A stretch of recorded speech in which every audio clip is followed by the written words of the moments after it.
Hello everybody, Adrian Plass here. Yeah, and Bridget, hello. Hello, and it's number 108 in Sounding the Shallows. Right. And here we are, we've got 20 or so minutes with you, and we're really looking forward to it. Yeah.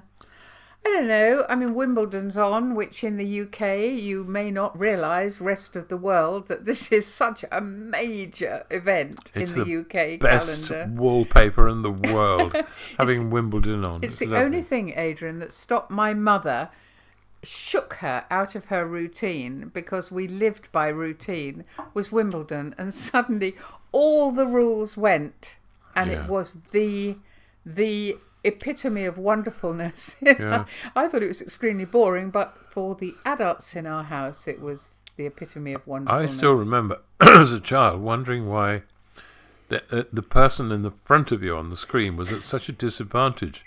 The one at the top was hitting downhill. The one at the bottom was hitting uphill. What was fair about that? Anyway. I think television cameras have improved a bit. Other than that, this week has been a week of, well, some rather uncomfortable absolutes, if we can put it like that. The ruling in America, which we certainly don't want to discuss in detail. But No, but no, oh, we don't. boy. No, of course we don't. So much right and so much wrong in a way. I mean, I suppose as soon as you have absolute conviction and no grey areas, no exceptions, no. Oh, I don't know whether the media particularly hunted out people who were lacking in compassion on the other side. There were a lot of shots of people who had the kind of smiles on their faces that I am uncomfortable with, and I've tried to analyse why that was. I think because of the triumph contained within it. Yes, and yet I understand that. Well, I mean, yeah. of course I understand. We're not going to talk about it. No, in we're detail, not. no. It's too. Yeah. Yeah. Anyway, but the other thing which was interesting was that we, on the recommendation of a friend, we watched something that really genuinely affected us as well, didn't we, this week? Did we mention that last time? No, I No, don't I think don't we did. think so. No, we watched a film called The Two Popes. And we never talk about films we've I'm watched. sure but some of you will have watched. this one was really interesting. I mean, it was based on the period when there was a transition, and I'm sure lots of you will remember this, in the Roman Catholic Church, from the conservative Pope Benedict VI, who was German and a theologian, an academic, a scholar, somebody who was very, very black and white in what he was thinking, and Pope Francis. And this film... Who is, of course, the current Pope. This film is about what happened when those two... Because they apparently both got the highest votes total in 2005 to be Pope, and Benedict becomes Pope. And in fact, Pope Francis, who was then a cardinal... I'm going to try. His name was... No, I can't do it. But you have a go. I think it's Bergoglio. I'm reading it. Bergoglio. Something and like he was that. in Argentina. And he really wanted to resign because he was struggling so much with the absoluteness, the traditional approach by Benedict. So he tries to hand in his resignation. He actually meets Pope Benedict. And something happens between the two of them. Quite fascinating, apparently true. And there was one moment, wasn't there, Adrian, which really affected you? I thought it was a wonderful film, and I thought what really fascinated me was how the present Pope at the time clearly wanted something the other one had, even though he couldn't agree with him on almost anything. Hold on, I mean, you mean Benedict, the the German? He didn't agree with almost totally everything wrong. he said. That's right. But he knew he had something that was absolutely right. And in fact, in the end, they said confession to each other and revealed that they were, in their own ways, both broken men. That's right. And although it's fiction, it is very much the two actual popes were shown at the end. That's right. And the warmth between them was tangible, wasn't it? It was very, very, very moving. And one of the lines that really struck me was when Pope Benedict said to the chap whose name we're trying to get right, who's now Cardinal Pope of Francis, Argentina, said, it's time for you to believe in the mercy you've been preaching. Yeah. Because he had broken in his life. He'd done things he was very ashamed of, and preached very mercy, absolutely. and talked to people about the love of God and the kindness of God and all of those things that are so dear to us, actually. But perhaps wasn't able to quite crawl out of the corner of his conscience. But because of that encounter. So why did that hit you so hard, Adrian? Because it's something we all face all the time. Those of us who are struggling to be, in the Christian world anyway, to be people who believe in something. That sounds rather simplistic, but when I talk to people about God and about Jesus and all the other stuff, my heart wells within me. It really does. I feel it does. And I feel through me. I feel a love moving towards them that says, "Look, we can sort this out. We can deal with this, even though it all seems terrible. Yeah, we can get there. Even if you've mucked up. Even if you've mucked up. That's right. And one of the biggest muckings up this week. I mean, we've had a couple of emails, haven't we, from people whose lives have gone so wrong in so many ways that they find it hard to believe any of it is true anymore. And, so that's why that's so important, isn't it? Pertinent, rather, that to believe that the mercy that you feel for other people is also for you seems so hard. It's a strange little conundrum, that. But if you believe that what we have been taught to believe is true, which is that there is... in one of my books, I called him George because I was so fed up with him. We called the Holy Spirit, but this living representation of Jesus in the world, and in us, but it is through us bringing the love of God to people, and it isn't to do with us earning that or owning it or anything like that. But we preach it, and sometimes when the worst comes, and things are going really badly for us, we stop believing the very thing that we are trying to say to people. Yeah. And that's hard. I think that's true. That's very hard. But I think there are times, aren't there, when something comes, hopefully from God, to kind of smash that little wall of resistance down and say, but I really, really, really, really, really do love you, and I really understand where you're coming from. And I know, please don't get me wrong, I mean, I agree with many, many people who are standing there in America rejoicing. But at the same time, I'm heartbroken by the idea that there is condemnation for people who have made the wrong decision in their lives. So I suppose... So for you, Adrian, sorry, I've got a bit... No, it's all right. I mean, for you... I think that issue is so difficult. I mean, of course really, it is. really difficult. But I mean, for you... Yeah. Have there been... I know there have been times when things have sort of maybe crashed in or slid in. I mean, poetry does it for me quite often, a truth that slides in rather than crashes in, but that has helped you hugely? Well, there are a few things... and in a sense, they wouldn't mean much to others because they're so particular to me. But one of them, for instance, is after this crack-up or whatever it was 30 years ago, someone who I really trusted rang me up and said, your daughter, that was our new daughter, Kate, who was then tiny, said, your daughter is a sign of your healing. And for some reason that went straight into my heart, and every time, no, not every time, but often when I see Kate or I hear her on the phone, I feel healing. And so for me, that is a profound, I don't even know what to call it, a little dent in my weakness, my fear. It's a really good thing. What about you?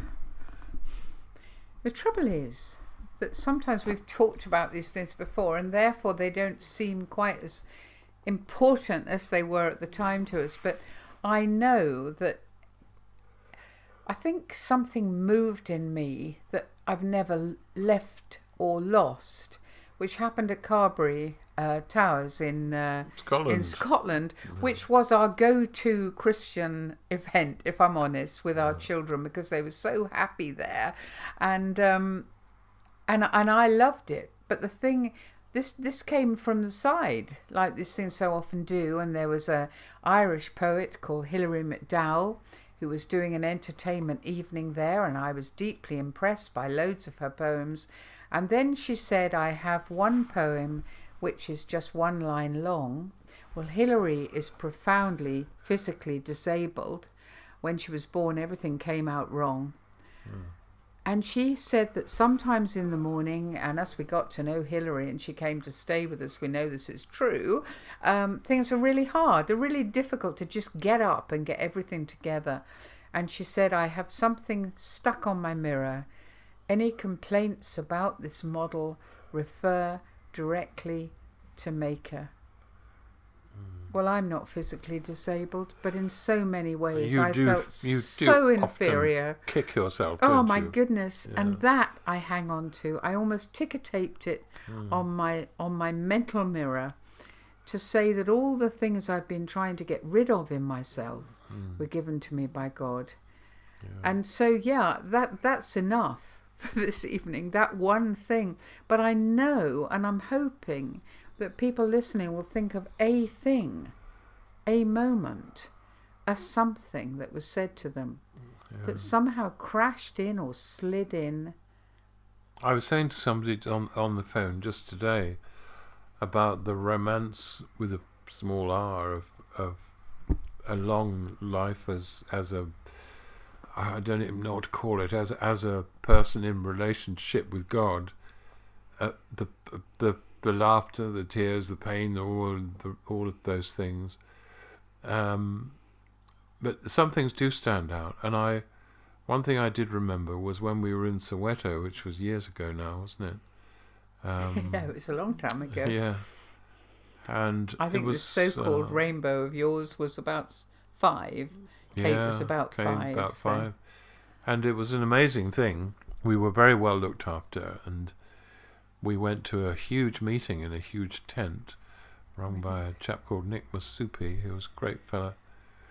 And I think the overwhelming memory of that evening, I can't remember what time of day it was, probably the evening, being in Soweto anyway, which we'd never thought we'd ever see, just after the election. Just after the elections. It was a very important time. Was to hear everybody singing, and there were hundreds of people there, singing a song which was simply Never Give Up.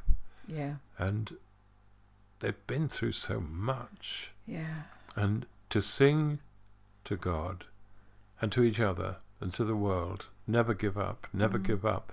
Those were the only words in the song as far as I can remember. They were. And I but they really would say hallelujah, weren't they? They were it was nothing like that. Disconnected. No, but I mean they were not disconnected with their belief. It wasn't all that part at all. Of it, that they were going to hang on in to their belief in a God who cared for them, whatever ever happened. Yeah, although that is almost impossible to believe sometimes. That was what was so impressive. I hope. I dip sometimes, and I get low, and I sometimes hear that singing and think, no, I'm not going to give up. And I hope people listening now who are dipping won't give up, because you've still got lots to give. Interestingly, Adrian, somebody sent us a poem this week, and it was almost, you're saying about when things are tough. And this is one of our most famous writers in Christian history, which is C.S. Lewis. And I mean, we all know the story that he was a crusty old academic and then met Joy Davidman. What have I said? Davidman, yeah. And fell in love with her, and then she died. Yeah. Some of us have seen Shadowland, some of us not. But that idea that late in life, really, you meet somebody. And this is the poem that he wrote for her. Shall I read it? Yes, do. It's one of the revelations of the inside of C.S. Lewis. Yeah. We're so grateful to a friend who pointed us to this. All this is flashy rhetoric about loving you. I never had a selfless thought since I was born. I am mercenary and self-seeking through and through. I want God, you, all friends, merely to serve my turn. Peace, reassurance, pleasure are the goals I seek. I cannot crawl 1 inch outside my proper skin. I talk of love. A scholar's parrot may talk Greek, but self-imprisoned always end where I begin. Only that now you have taught me, but how late my lack. I see the chasm and everything you are was making my heart into a bridge by which I might get back from exile and grow man. And now the bridge is breaking. For this I bless you as the ruin falls. The pains you give me are more precious than all other gains.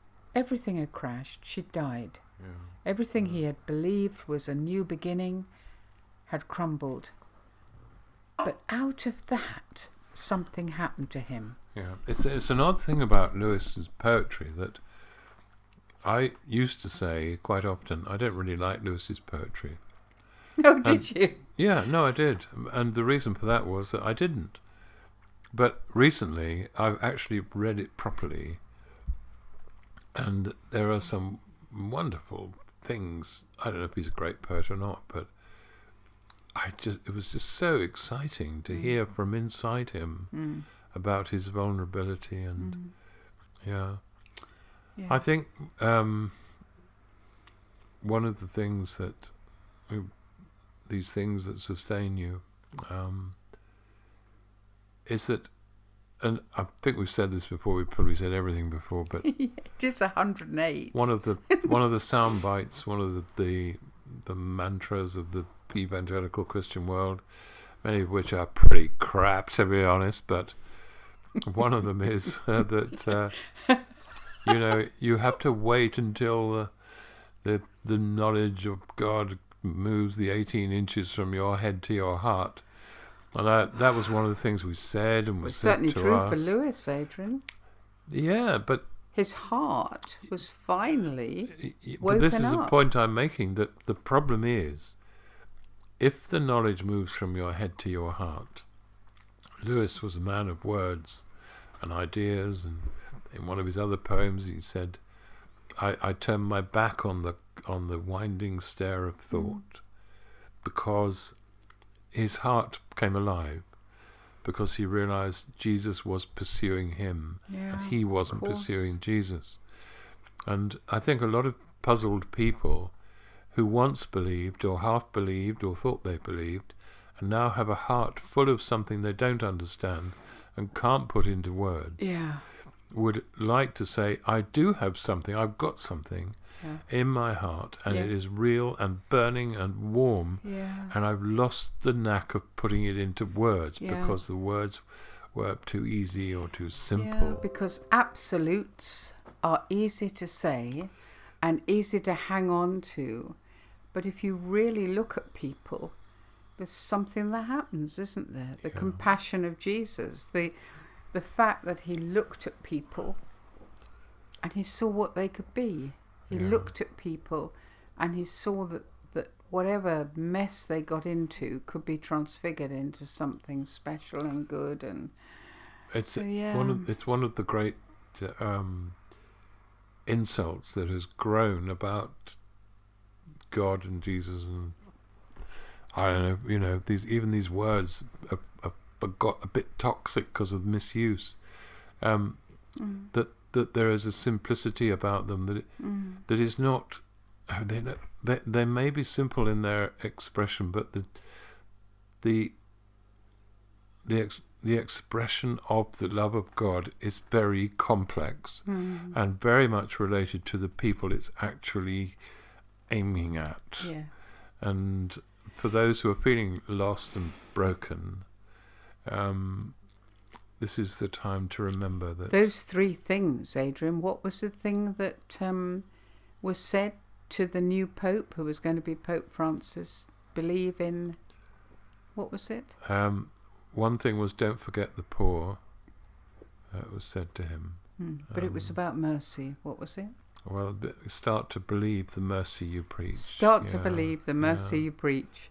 Yeah. Any complaints about this model refer directly to Maker and never give up. I think those are three quite solid things, but we'd love to hear, wouldn't we? About what things keeps you going? Yeah. Maybe crashed in, maybe just sustained you, maybe kept you going, and maybe especially for you. And don't forget how rich this is. If you've had a life of faith that's failing or breaking, you have a richness in you. Absolutely. And giving that up would be so sad. So have a good week. Hope to hear from you during the week, next week, whatever. Okay. Bye-bye. Bye.